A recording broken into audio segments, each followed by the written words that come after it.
Assalamualaikum warahmatullahi wabarakatuh. Ya, welcome to my channel di Rahman the Driver. Oke guys, hari ini gua mau ngobrolin tentang kelakuan seorang driver taksi online GrabCar Premium yang memberikan experience yang nggak premium ya. Jadi kemarin itu gua lagi biasa scroll di LinkedIn kayak gitu ya. Biasanya gue di LinkedIn itu lihat artikel dan juga sekaligus nyari kerja, nyari lowongan pekerjaan seperti itu.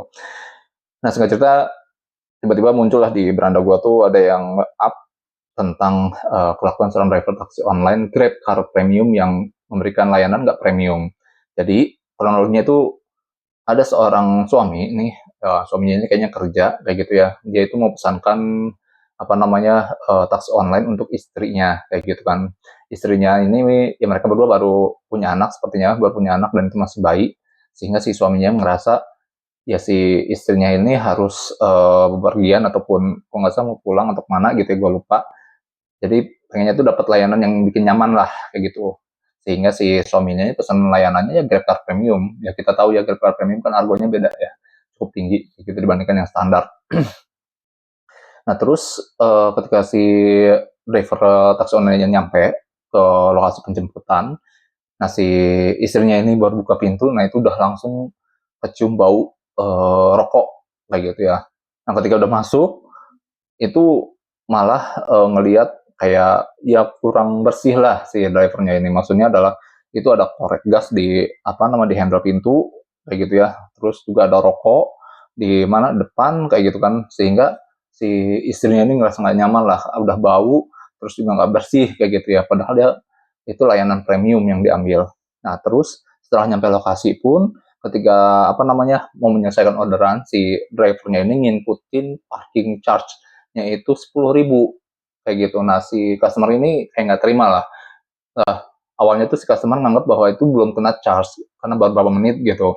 Tapi ternyata memang udah kena charge, cuma nggak sebesar 10.000, katanya cuma 5.000 parking charge-nya itu.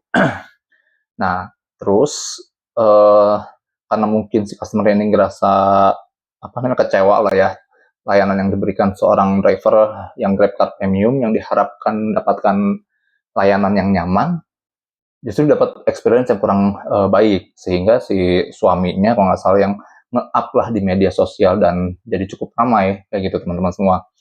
Nah ketika itu di-up ada hal yang gue perhatikan ya, jadi banyak yang komentar.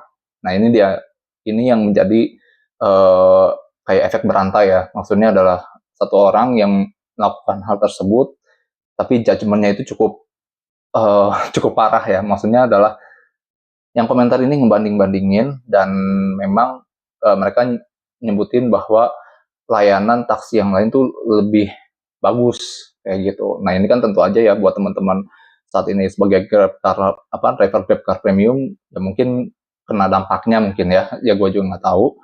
Tapi di komentar itu banyak banget yang rekomendasiin pakai Bluebird. Nah dalam hal ini aja artinya ya Bluebird udah membangun image segitu bagusnya tentang layanannya mereka kayak gitu ya, sehingga ya tanpa media promosi pun ya orang-orang udah mempromosikan hal tersebut kayak gitu. Nah dari sini kita kalau gue sendiri dapat pelajarannya adalah ya ketika kita memberikan experience yang baik dan itu tertanam di orang lain, nah biasanya mereka akan menularkan juga ke yang lain kayak gitu, sehingga itu memberikan efek berantai kayak gitu ya. Nah kalau dapat experience yang jelek, nah itu akan dicap jelek juga tuh, karena yang komentar juga nggak lihat-lihat lagi, langsung ngejudge bahwa kayak layanan ini ya jelek kayak gitu. Padahal ya itu kan hanya beberapa orang aja gitu ya, oknum-oknum aja yang mungkin memberikan experience yang kurang bagus seperti itu. Oke, nah di sini apa ya? Di sini kita bisa petik pelajarannya ya. Jadi teman-teman semua, kalau gue biasa menyimpulkan adalah jika kita memang saat ini mencari rezekinya itu sebagai driver taksi online, ini kan kita driver taksi online tiap hari itu akan berhubungan dengan customer ya. Nah setiap hari karena berhubungan dengan customer tentu aja kita harus memberikan layanan yang baik juga. Jadi ya emang profesi ini customer oriented. Kita senang nggak senang ya kita harus menyenangkan customer. Itu adalah poin utama profesi kita. Terus yang kedua, jika teman-teman ngerasa bahwa profesi ini gak nyaman nih buat teman-teman semua, artinya ya kalian gak bisa ikhlas untuk menjalani, mungkin kalian akan perhitungan misalkan gua argo segini, antrinya sekian lama, sekian jauh kayak gitu. Terus akhirnya kalian mengekspresikan dengan cara mungkin apa namanya yang kurang baik ya. Misalkan di hadapan si customernya langsung gitu menggerutu kayak atau marah-marah kayak atau jutek segala macem kayak gitu ya. Itu tuh apa ya? Artinya ya ini bukan bidang kalian kayak gitu. Jadi ya lebih baik kalian nggak usah menjadi seorang driver taksi online atau bahkan kalian nggak usah menjadi seorang driver kayak gitu ya. Kalau kalian memiliki sifat seperti itu. Nah, saran gua, kalau emang kalian saat ini sumber rezekinya sebagai driver taksi online, ya fokusnya adalah ke customer oriented itu ya, memberikan pelayanan yang baik, kayak gitu ya. Insya Allah nih, percaya, kalau kita lakukan itu dengan keikhlasan dan kita memberikan experience yang baik, nah biasanya jalan rezekinya dibuka lagi tuh. Seenggak-enggaknya yang gua rasakan itu biasanya gua dapat uang tip, kayak gitu kan, uang tip. Terus juga yang kedua, biasanya tuh jadi langganan. Kalau langganan kan dia offline ya. Nah, ini gue ada cerita juga. Kebetulan tetangga gue sendiri. Jadi dulu itu dia sama nih sebagai driver taksi online kayak gitu kan.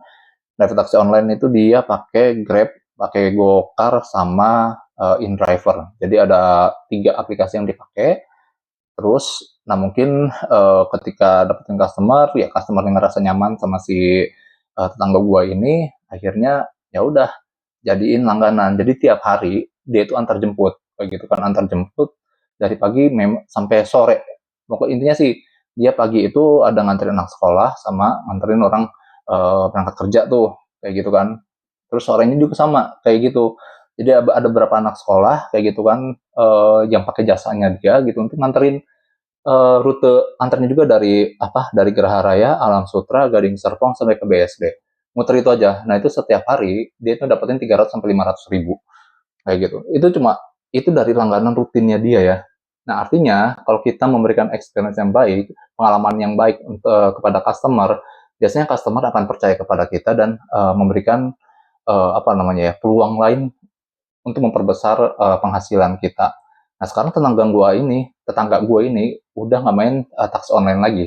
Jadi ya udah fokus dia adalah nganterin aja kayak gitu. Dan itu nyebar nih dari mulut ke mulut. Jadi mungkin orang tua si siswa ini ngomongin lagi ke temennya kayak gitu kan. Akhirnya ya langganannya cukup banyak. Makanya dia penghasilannya 300 sampai 500 ribu per hari. Itu dia yaitu rute ngantarnya ya dari Geraha Raya, Alam Sutra, Gading Serpong sampai ke BSD. Itu doang. Dan itu akses jalannya kan enak ya. Ya dia nggak capek-capek kayak gitu. Siang dia pulang, sorenya nanti dia jemput-jemput lagi tuh. Nah kayak gitu. Jadi ya teman-teman semua, kembali lagi ya. Kita saat ini ya kita sebagai meskipun statusnya mitra, tapi orientasi kita adalah kepada customer. Ya anggap aja kita ini menyenangkan orang lain kan kita dapat pahala juga ya. Ya gua bukan munafik ya karena gua juga tahu lah kondisi di jalanan kayak gimana. Kalau lagi panas ya panas. Ya biasanya kalau gua udah mulai tersulut emosi, udah nggak nyaman kayak gitu. Biasanya gua udah stop tuh aplikasinya. Karena gue yakin ketika gua antar jemputnya itu pasti ngedumel. Contoh misalkan lagi macet nih, gua udah tahu nih situasi macet, ya udah gue mendingan matiin aplikasi kayak gitu. Atau gua nggak ambil orderannya, gua nungguin orderan yang jangkauannya cukup jauh kayak gitu ya, yang harganya lumayan. Nah, itu strategi juga ya teman-teman semua daripada kalian mengekspresikan ekspresikan ketidaknyamanan diri kalian kepada customer yang akhirnya customer yang merasa nggak nyaman. Akhirnya ya mungkin customer bisa ngaduin ke aplikator atau bahkan di-up ke media sosial, ya ujung-ujungnya kita sebagai mitra kembali lagi kita yang rugi. Oke, mungkin itu aja video dari gue. Semoga bermanfaat untuk semua. Bye. Assalamualaikum.